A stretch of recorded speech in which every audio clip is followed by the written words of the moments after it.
My name is Vidya. If you don't know me, hop in my profile or drop me a DM and say hi to me. I'd love that. I always love connecting with business owners. So a few weeks back, I had done a live.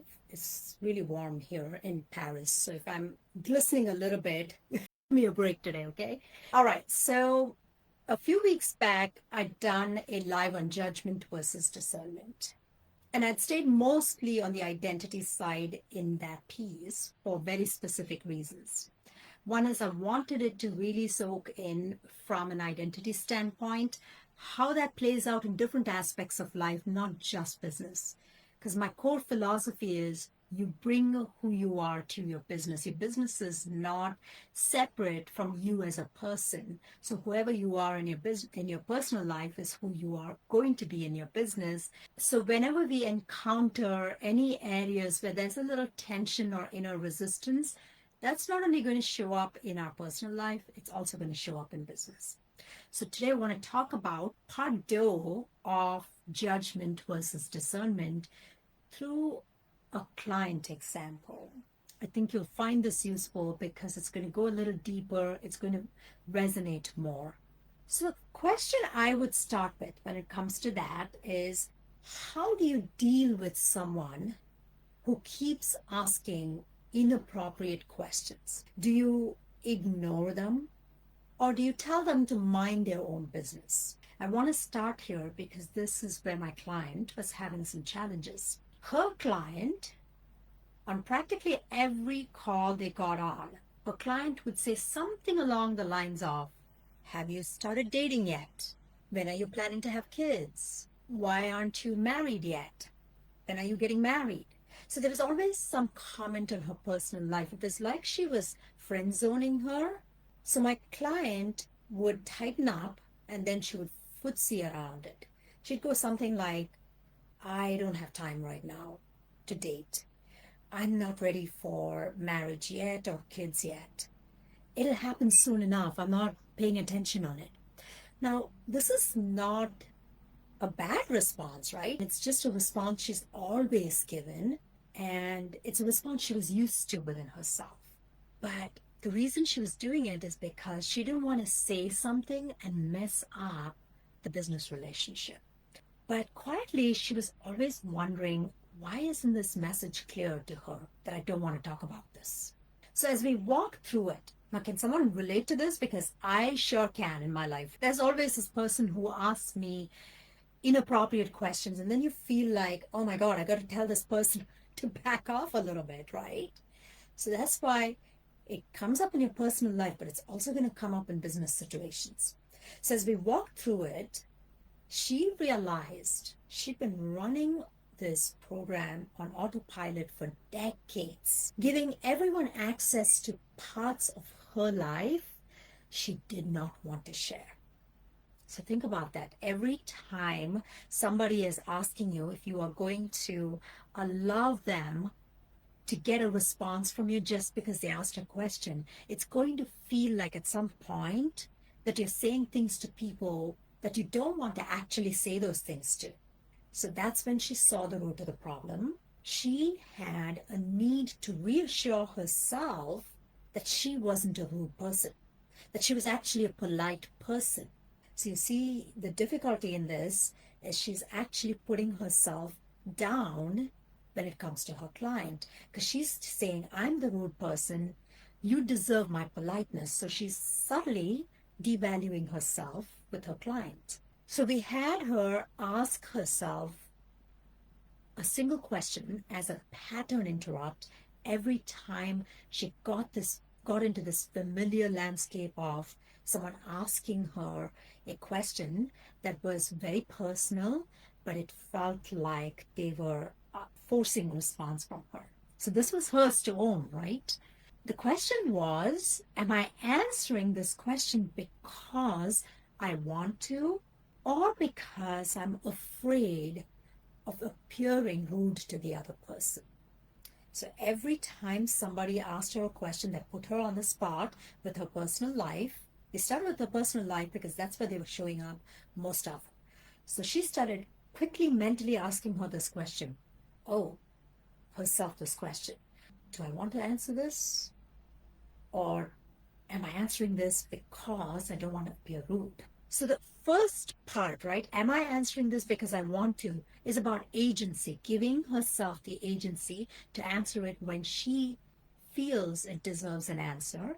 Whereas the second part is I'm obliged to answer this because I don't want to come across as rude or impolite. I want to be seen as polite. So she had a desire to be seen as polite, which was causing her to avoid sounding rude, which meant she wasn't retaining her agency in portions of her personal life and in her business. So once she started asking this question, she had that pause moment before she answered. And as she continued using that pause, she realized something very interesting. She realized that she could have more respect for her hesitation.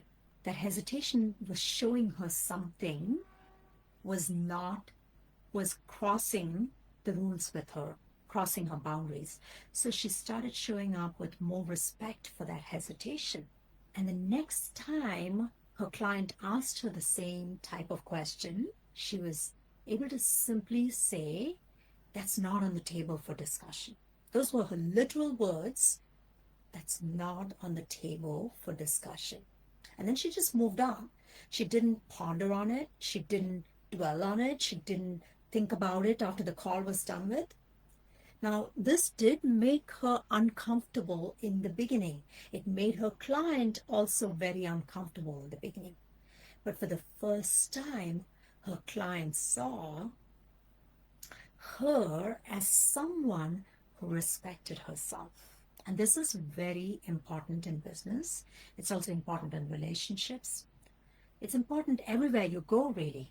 So as she stopped overriding her hesitation in small moments, she started showing up differently in bigger moments in her business. So there were decisions that she had to make, and she was not hesitating to speak about where she wanted to be in those decisions. That shift got her to hit 7 figures for the first time in her business. So this is the power of really tapping into what looks like maybe a simple shift, but really having the guidance to apply that shift in a way that makes sense in your business. So you realize through this process that your hesitation isn't actually a flaw in the system. It's a signal that a boundary has been transgressed or crossed, you can say, even in some situations. And the moment you start respecting it, you stop giving people that permission to overstep from where they are into your territory. So this shift is available to you. It's available to every business owner who is close to getting to that million mark or crossed that million mark and finding that new stopping point in themselves where they're maybe hesitating to own their price change. Maybe they're hesitating to not double up on their business price, what you charge your clients, what the investment your clients make in you is. Maybe that's where the hesitation is. Maybe you don't speak your piece when it comes to that, right?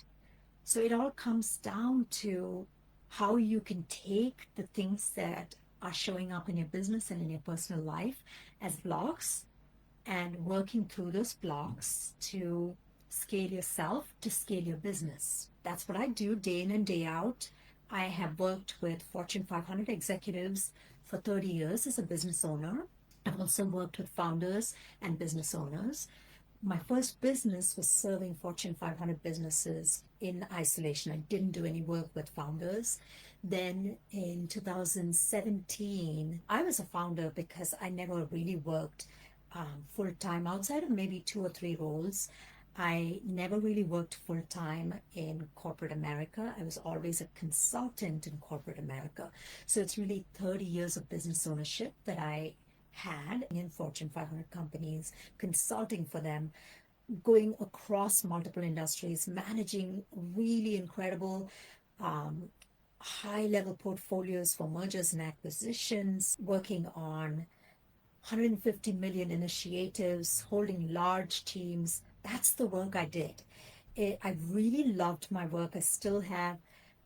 In fact, just yesterday, a person I used to work with sent me a LinkedIn message and said, I'd love to reach out and talk to you about starting my own business. And I told them I don't coach startups, you know, um, but I'm always open to talking to people about where they are and trying to see, especially if I've known them in the past, I do spend a few minutes to always talk to people. But my point is, this is available to you. This expertise is available to you through me. And if you're in a place in your business where you're seeing that something is stopping you and you want to go to the next level, ideally you are at least at a million something. But if you are into the identity work, I do on occasion invite people who are slightly below a million to work with me. You're more than welcome to reach out and we can have a dialogue and see if this is a mutual fit to work together. Outside of that, I am glad to be back here on Facebook. I hope you're having a lovely start to your weekend, and I'll see you on the next Facebook Live. Before I go, I want to just tell you that for this piece, I will be linking the previous Facebook Live that I did within the comments section. So if you don't know which piece I'm talking about, you may want to listen to that first Facebook Live before you listen to this. It doesn't matter, but it might be helpful to listen to both so you have context around how I work with judgment and discernment and how I define that. Okay? Well, have yourself a beautiful weekend and we'll chat soon.